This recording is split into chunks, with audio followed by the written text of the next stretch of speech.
Halo, Assalamualaikum warahmatullahi wabarakatuh. Selamat pagi semuanya. Baik, bertemu lagi dengan saya Ibu Desi dalam BJJ Prakarya. Baik, bagaimana kabar kalian semua? Semoga kalian semua sehat-sehat selalu ya. Jangan lupa kalian jaga kesehatan, dan jika kalian ingin keluar, kalian harus menjaga diri dengan protokol kesehatan ya. Jangan lupa kalian tetap mencuci tangan pakai sabun dan juga memakai masker jika keluar rumah. Oke, baik. Kemarin PTS sudah selesai ya.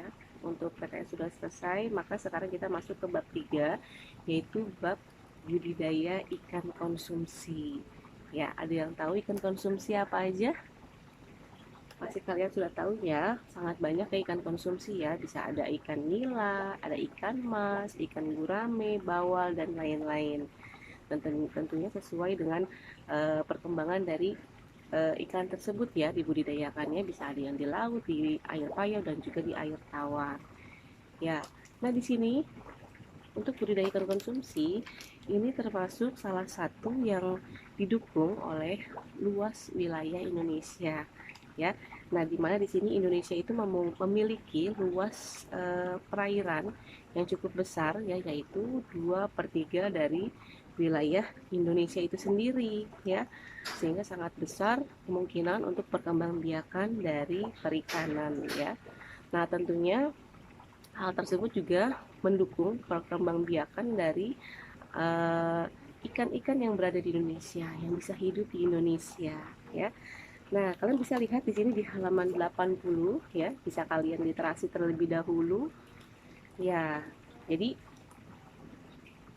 perikanan budidaya itu dikembangkan pada perairan laut, payau, dan juga tawar untuk di Indonesia. Nah, di sini pengembangan perikanan budidaya disesuaikan dengan kondisi geografis di wilayah setempat ya. Tentunya kalau misalkan di daerah yang pinggiran laut ya, tentunya pasti akan dibudidayakan mengenai perikanan air laut ya, seperti itu, dan juga tambak ya.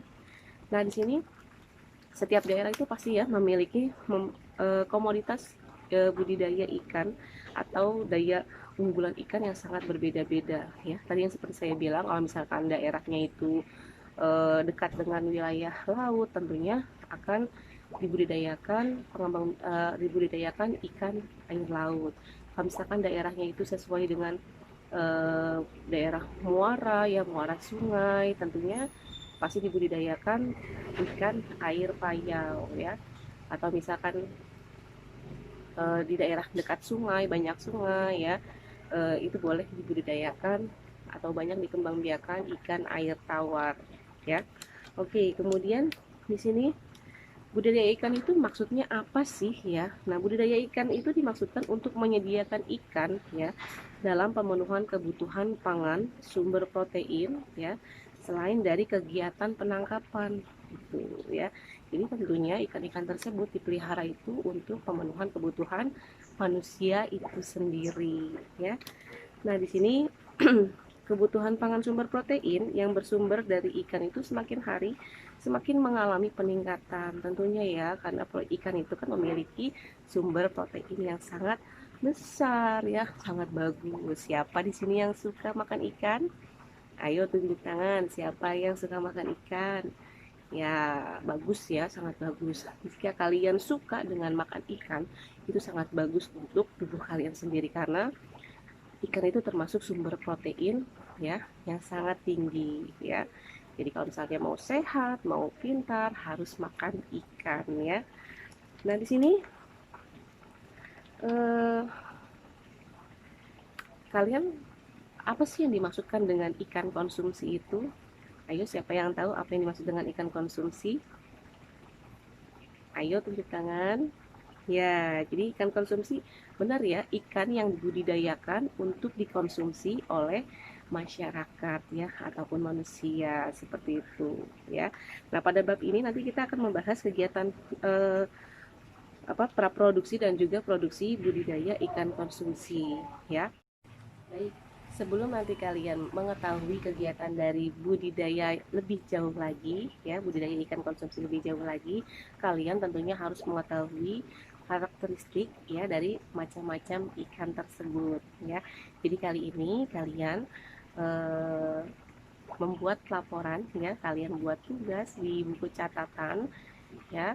Kalian sebutkan masing-masing 5 ikan, ya, masing-masing 5 ikan.